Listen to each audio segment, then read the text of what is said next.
പ്രിയപ്പെട്ടവരെ, ഇന്ന് മെയ് 21 തീയതി വ്യാഴാഴ്ച. അമ്മേ പരിശുദ്ധ അമ്മേ, അമ്മേ പരിശുദ്ധമേ, ദൈവമാതാവേ, കൃപാസനത്തിലൂടെ ഞങ്ങളുടെ ദേശത്തിനും അമ്മ മധ്യസ്ഥം തേടി തന്ന എല്ലാ അനുഗ്രഹങ്ങൾക്കും കൃപകൾക്കും ഞങ്ങളിപ്പോൾ ഹൃദയം നിറഞ്ഞ നന്ദി പറയുന്നു. അമ്മേ പരിശുദ്ധമേ, ദൈവമാതാവേ, 2004 ഡിസംബർ 7 ഉച്ചകഴിഞ്ഞ് 2:30 കൃപാസനത്തിൽ സംഭവിച്ച അമ്മയുടെ പ്രത്യക്ഷപ്പെടലിനെ കുറിച്ച് തിരുസഭയ്ക്ക് സമർപ്പിച്ചിരിക്കുന്ന പഠനരേഖകളുടെ മേൽ സഭാത്മകമായ പഠനം ആരംഭിക്കുവാൻ ഞങ്ങൾ പ്രാർത്ഥിക്കുന്നു.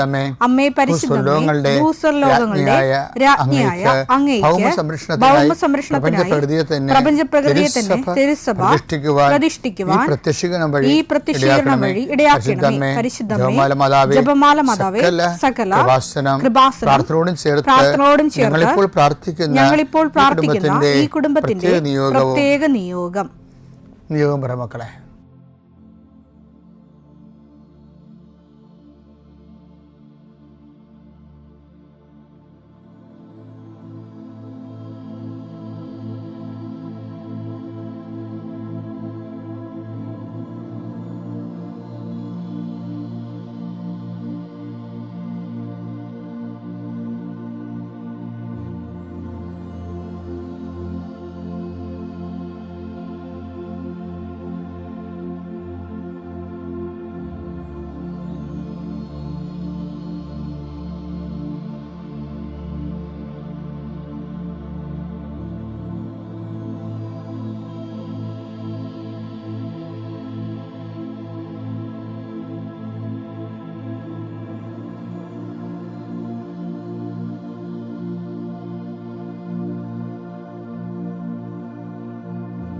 അമ്മയുടെ പ്രത്യക്ഷീകരണത്തിന്റെ ഈ അനുഗ്രഹവേളയിൽ ഞങ്ങൾക്ക് സാധിച്ചു തരുവാൻ കനിയണമേ. ആമേൻ. വിശ്വാസ പ്രമാണം. സർവശക്തനായ പിതാവും ആകാശത്തിന്റെയും ഭൂമിയുടെയും സൃഷ്ടാവുമായ ദൈവത്തിൽ ഞാൻ വിശ്വസിക്കുന്നു.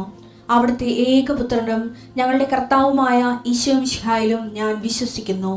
ഈ പുത്രൻ പരിശുദ്ധാത്മാവിനാൽ ഗർഭസ്ഥനായി കന്യകാമറിയത്തിൽ നിന്ന് പിറന്ന് പൊന്തിയോസ് പീലാത്തോസിന്റെ കാലത്ത് പീഡകൾ സഹിച്ച് കുരിശിൽ തറയ്ക്കപ്പെട്ട് മരിച്ച് അടക്കപ്പെട്ട് പാതാളങ്ങളിൽ ഇറങ്ങി മരിച്ചവരുടെ ഇടയിൽ നിന്ന് 3-ാം നാൾ ഉയർത്ത് സ്വർഗത്തിലേക്ക് എഴുന്നള്ളി സർവശക്തിയുള്ള പിതാവായ ദൈവത്തിന്റെ വലതുഭാഗത്തിരിക്കുന്നു. അവിടെ നിന്ന് ജീവിക്കുന്നവരെയും മരിച്ചവരെയും വിധിക്കുവാൻ വരുമെന്നും ഞാൻ വിശ്വസിക്കുന്നു. പരിശുദ്ധാത്മാവിലും ഞാൻ വിശ്വസിക്കുന്നു. വിശുദ്ധ കത്തോലിക്കാ സഭയിലും പുണ്യവാന്മാരുടെ ഐക്യത്തിലും പാപങ്ങളുടെ മോചനത്തിലും ശരീരത്തിന്റെ ഉയർപ്പിലും നിത്യമായ ജീവിതത്തിലും ഞാൻ വിശ്വസിക്കുന്നു. ആമേൻ. സുഖസ്ഥനായ ഞങ്ങളുടെ പിതാവേ, അങ്ങയുടെ നാമം പൂജിതമാകണമേ. അങ്ങയുടെ രാജ്യം വരണമേ.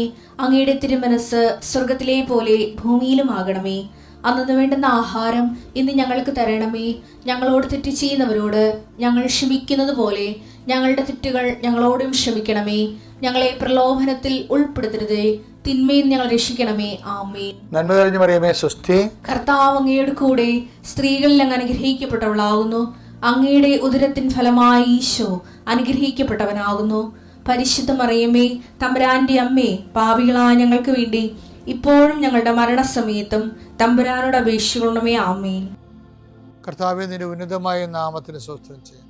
കർത്താവേ, നിന്റെ വിശുദ്ധ പൗരോഹിത്യത്തെ മഹത്വപ്പെടുത്തണമേ. കർത്താവെ, സഭയിലുള്ള സാന്നിധ്യം പ്രകടമാക്കണമേ. 40 വർഷം ഞാൻ അർപ്പിച്ച കൃപാന്റെ യുഗതിയാണ്.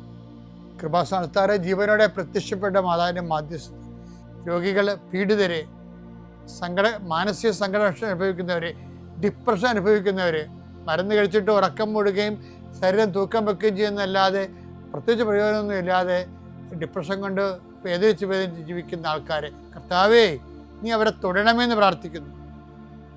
ഓട്ടിസം കുഞ്ഞുങ്ങളെ, ഹൈപ്പർ ആക്ടിവിറ്റി കുഞ്ഞുങ്ങൾ, അവരുടെ മാതാപിതാക്കന്മാരെ മനസ്സ് കെട്ടുപോയവരെ, തകർച്ച സങ്കടം കൊണ്ട് അവർക്ക് ജീവിക്കാൻ പറ്റാത്തവർ, ജീവിക്കാൻ വേണ്ടി ജീവിതത്തോട് മൽപ്പിടുത്തി നടത്തുന്നവർ, മരുന്ന് കഴിച്ചിട്ടും രോഗം സുഖമാക്കാതെയും രോഗം പൊറുക്കാതെയും ഇരിക്കുന്നവർ, എൻ്റെ കർത്താവിന് ഉന്നതമായ നാമത്തിൽ, സഭയുടെ അധികാരത്തിൽ, കുരിശിൻ്റെ അടയാളത്തിൽ, ദൈവശക്തിയാൽ നിനക്ക് ദൈവസന്ധിപ്പും സൗഖ്യം ലഭിക്കട്ടെ.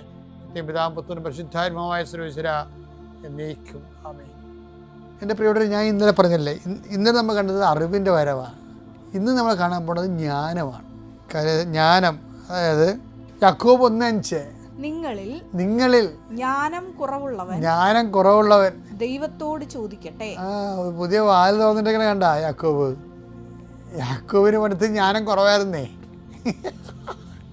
പുള്ളിക്കാരൻ അനുഭവത്തിലൂടെ പഠിച്ചതാണത്. പുള്ളിക്കാരനല്ലേ യോഹന്നാൻ്റെ കൂടെ മറ്റേ സമരക്കാരൻ്റെ കൂടെ പോയി അവർ വടിവാളെടുത്ത് ആകപ്പാടെ കഷാകുളമായി കർത്താവിൻ്റെ അടുത്ത് വന്ന് ആ ഭൂമി ആകാശത്ത് നഗ്നി ഇറങ്ങി അവർ നശിപ്പിക്കാൻ ഞങ്ങൾ കൽപ്പിക്കേണ്ടത് ചോദിക്കും. വാട്ട് സ്പിരിറ്റ് യു ഹാവ് എന്ന് കർത്താവ് ചോദിക്കും. എന്ത് അരൂപിയാണ് നിങ്ങൾക്ക് ഉള്ളതെന്ന് നിങ്ങൾക്ക് അറിയത്തില്ലെന്ന്. അപ്പോൾ വേറെ അരൂപിയായിരുന്നു.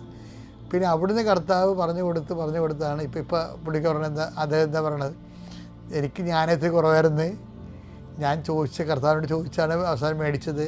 അതുകൊണ്ട് നിങ്ങളും ജ്ഞാനം കുറവുള്ള ആൾക്കാർ കർത്താവിനോട് ജ്ഞാനം വാങ്ങിക്കട്ടെ. ഈ ജ്ഞാനത്തിന് കറക്റ്റ് വചനം എന്ന് പറയുന്നത് സങ്കീർത്തനത്തിൻ്റെ 103:7 സങ്കീർത്തനം 103:7. അവിടുന്ന് തൻ്റെ വഴികൾ മോശയ്ക്ക് പ്രവർത്തികൾ ഇസ്രായേൽ ജനത്തിനും വെളിപ്പെടുത്തി. അതാ വിഷയം.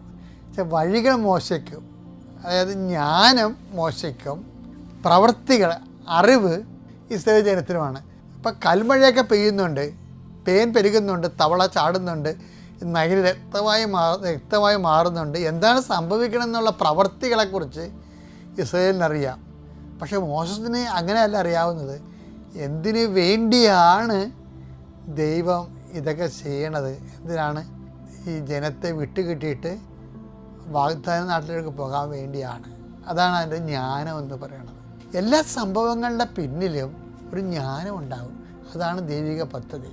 അപ്പോൾ സംഭവങ്ങൾ ചിലപ്പോൾ എതിരായിട്ട് മാറിയാലും അതിനകത്തുള്ള ജ്ഞാനം നമുക്ക് അനുകൂലമായിരിക്കും. അതുകൊണ്ട് ആ ഒരു സംഭവങ്ങൾ നടക്കുന്ന കണ്ടിട്ട് അയ്യോ എനിക്കങ്ങനെ സംഭവിച്ചോ, ഞാൻ പ്രാർത്ഥിച്ചോ, എനിക്ക് പ്രാർത്ഥിച്ചൊരു പ്രയോജനമില്ലേ എന്നും പറഞ്ഞ് വിശ്വാസം കളയരുത്. ഈ പ്രവൃത്തിയെ കാണുന്നവൻ വിശ്വാസം പോകും. പക്ഷെ ജ്ഞാനം നോക്കുന്നവൻ വിശ്വാസത്തെ അതിജീവിച്ച് വിശ്വാസത്തിൽ വളരും. പിതാവിൻ്റെയും പുത്രൻ്റെയും പരിശുദ്ധാത്മാവിന്റെ നാമത്തിൽ.